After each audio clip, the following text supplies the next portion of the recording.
Bismillahirrahmanirrahim. Assalamualaikum warahmatullahi wabarakatuh. Alhamdulillah kita bertemu kembali untuk membahas salah satu tanda baca yang kita sebutkan kemarin di video sebelumnya. Maka dari ini kita akan melanjutkan yang poin yang pertama, yaitu mengenal tanda koma dalam bahasa Arab.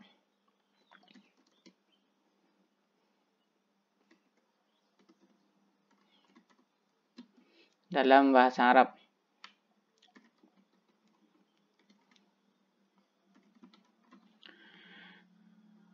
Yang pertama, di sini kapan ditaruh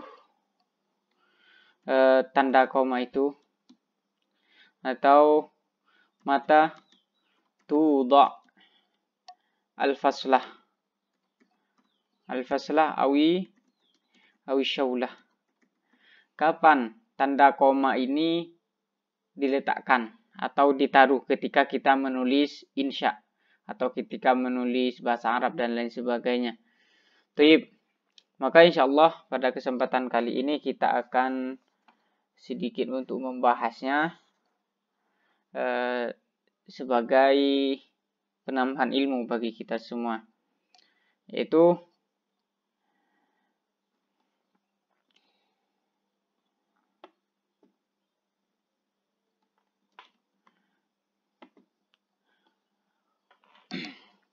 yang pertama, di sini tanda koma bisa ditaruh ketika bainal jumal allati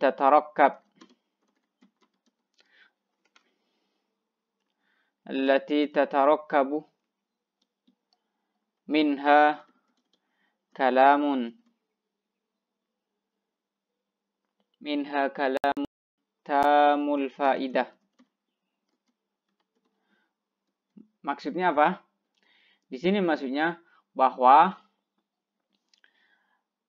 kalimat atau tanda koma itu ditaruh ketika di antara jumlah yang sudah tam atau yang sudah sempurna. Misalnya contohnya di sini inna akhikah, misal akhikah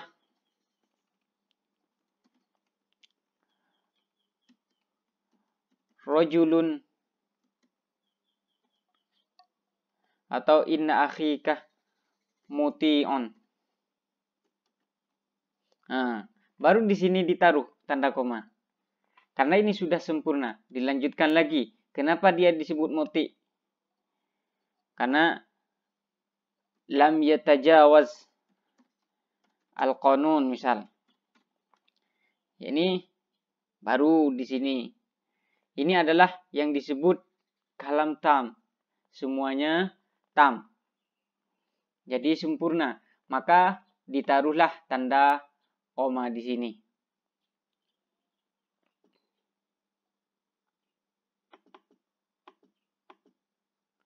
Jadi akhika di sini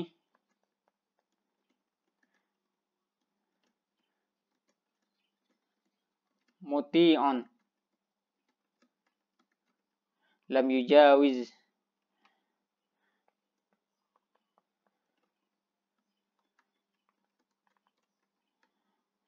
yujawizil qanun. Di sini maka ditaruhlah yang namanya tanda koma. Tadi disebutkan tanda koma bisa ditaruh ketika di antara dua jumlah atau di antara jumlah yang nanti sempurna. Maksudnya di sini ditaruh ketika ada kalimat atau ibarah, maka di situ ditaruhlah tanda koma di antara keduanya itu, di antara dua jumlah itu. Misal di sini akhi kamuti, saudaramu itu muti, maksudnya muti ya tidak, anggaplah ikut peraturan gitu. disebutkan lam yatajawazil qanun, lam yujawiz al qanun. Dia tidak melanggar qanun. Nah, di antara kedua jumlah ini maka ditaruh yang namanya koma untuk memisahkan di antara keduanya. Kemudian yang kedua,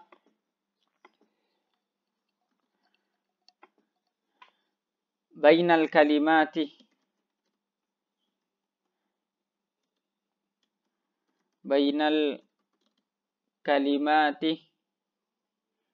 al-mufradati al-muttaswilati bikalimatin ukhra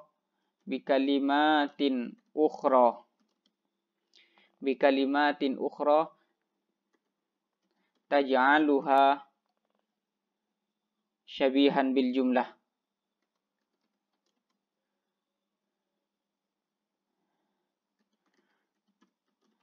Maksudnya apa di sini? Jadi nanti ditaruh jumlah, ditaruh koma, karena di sini di antara dua kalimat yang memang di situ ada hubungannya antara kalimat lain dengan satunya itu. Maksudnya antara jumlah yang satunya dengan yang jumlah yang lainnya itu mempunyai kesamaan dalam jumlah atau dalam ibarah. Misal contohnya, kalau dalam ayat Al-Quran disebutkan walillahi ma fis samawati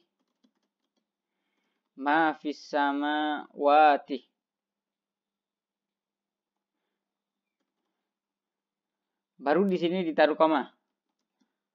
Wama fil ardi. Di sini di antara dua ini kan ada kesamaan. Di sini ma fis samawati. Di sini kesamaan dalam jumlah, syabihan bil jumlah. Hampir sama dalam jumlahnya. Di sini kalau melihat kita ma fis samawati wa ma fil ardi. Maka di sini ditaruhlah tanda koma. Walillahi ma fis samawati wa ma fil ardi. Jelas insyaallah di sini. Jadi pokoknya kalau ada seperti itu, kita menulis bahasa Arab dan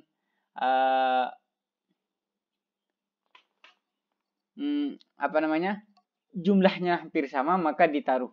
Contohnya misal contoh lain, innali qalamun. Nah, misal saya taruh innali qalamun koma wa kitabun. Misal seperti itu. Saya punya kolam atau bolpen wa kitabun dan kitab. Kalau seperti ini ditaruh yang namanya koma. Oke, selanjutnya yang ketiga adalah kapan menaruhnya lagi? Ketika bayina anwa'i syai'i. Bayina anwa'i syai'i. Wa aqsamihi. Jadi di antara pembagian atau macam-macam atau bagian-bagian. Contohnya, misal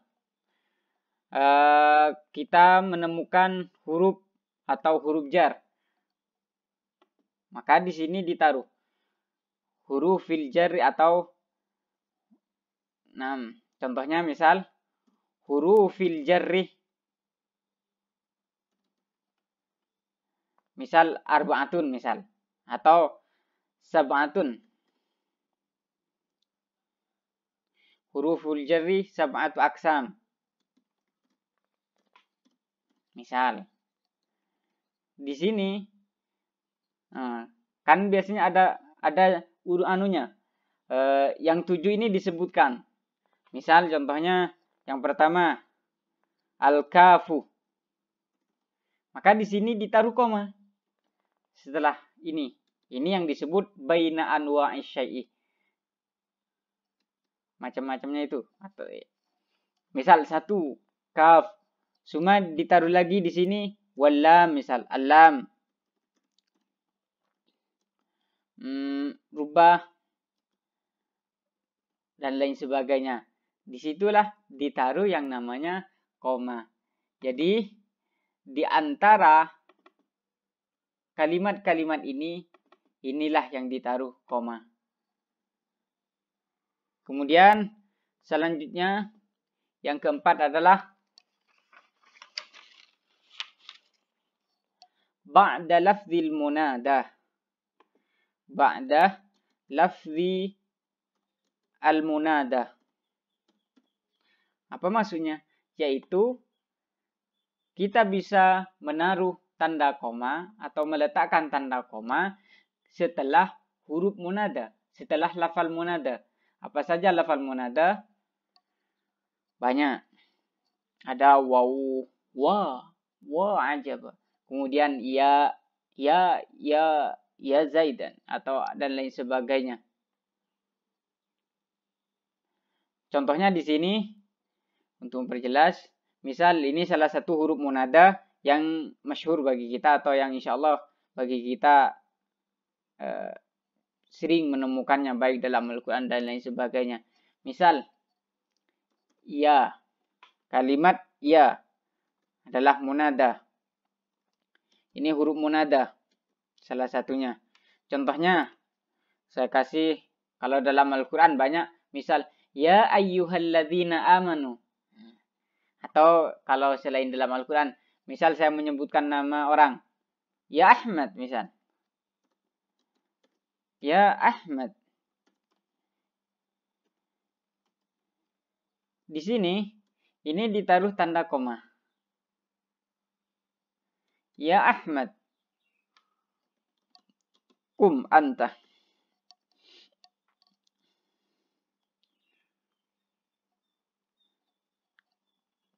Oke, di sini sudah jelas. Jadi kalau ada huruf munada, ada panggilan.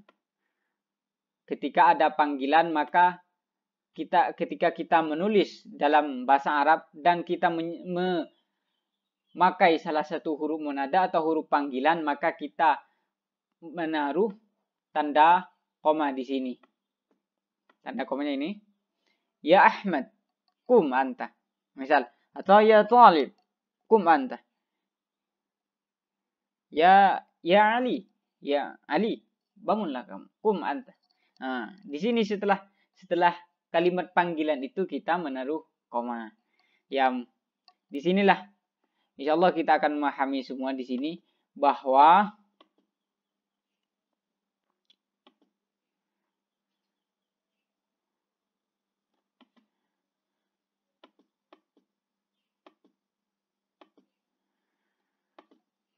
semuanya ini adalah tempat-tempat di mana kita menaruh koma. Yang pertama ketika jumlah di antara kedua jumlah tam itu kita menaruhnya. Misal akhi kamuti'un dan lain sebagainya. Di sini juga kalau mempunyai hampir mirip-mirip. Yang maksudnya yang berhubungan dua kalimat itu saling berhubungan dan mempunyai kemiripan dalam jumlahnya. Contohnya di sini yang gampang ini, innali qalamun wa kitab. Kemudian kalau menyebutkan pembagian, misal huruf bijar itu ada berapa, kemudian disebutkan. Kemudian misal rukun Islam ada 5 misal. Rukun Islam ada 5, khamsatun, satu syahadah, misal syahadatain. Maka di sini dikasih koma. Terus lanjutnya dan seterusnya.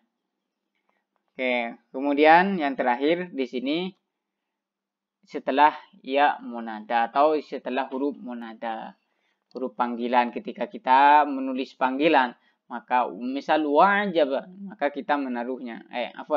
Ya Ahmad. Ya Ahmad. Wahai Ahmad. Maka kita menaruh tanda koma. Mungkin hanya itu dapat saya sampaikan. Kurang lebihnya mohon maaf. Mohon doa semoga tetap istiqamah. Assalamualaikum warahmatullahi wabarakatuh.